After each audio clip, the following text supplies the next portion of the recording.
C'è un unico grande vincitore certo e non ha nome né colore politico, è l'elettorato che ha disertato le urne. Le amministrative 2013 nel veneziano vanno in archivio con l'allarmante cifra del meno 19% di affluenza al voto rispetto al 2008. Il record negativo in Veneto arriva dalla provincia dove tradizionalmente l'esercito degli elettori è il più corposo. Un astensionismo che ha tagliato le gambe soprattutto a centrodestra e Movimento 5 Stelle, premiando invece il centro-sinistra. La riscossa del Partito Democratico in tutta la regione trova un chiaro aggancio anche nel veneziano, perché è vero che il Venezia è da sempre in gran parte legata a doppio filo con il centro-sinistra, ma il risultato del PD nella roccaforte di Sandona di Piave, con Andrea Ceresare in netto vantaggio al ballottaggio contro Giansilvio Contarin, è di quelli che possono cambiare la geografia politica della provincia.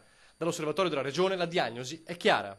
Forse questo risultato ha sorpreso qualcuno, ma non noi, che eravamo convinti che ci fosse una convinzione da parte dei cittadini che in una fase come questa il Veneto, il nostro territorio, ha bisogno di governo. Insomma, il voto alle comunali sarebbe un riflesso chiaro dell'impegno del PD nel governo. Gli fa eco da Roma Michele Mognato, deputato e coordinatore provinciale di Venezia.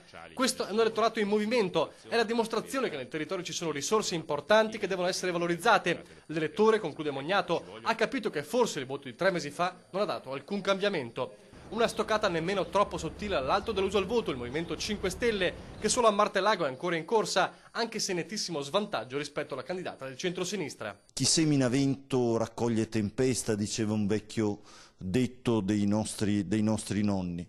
Hanno ridotto a 1/3 i loro consensi, perché hanno buttato alle ortiche la possibilità di dare vita a un governo di cambiamento nel Paese. Per il resto, il centrodestra sorride soltanto a pianiga, mentre a San Stino di Livenza non riesce a scalfire l'elettorato vincente del centro-sinistra.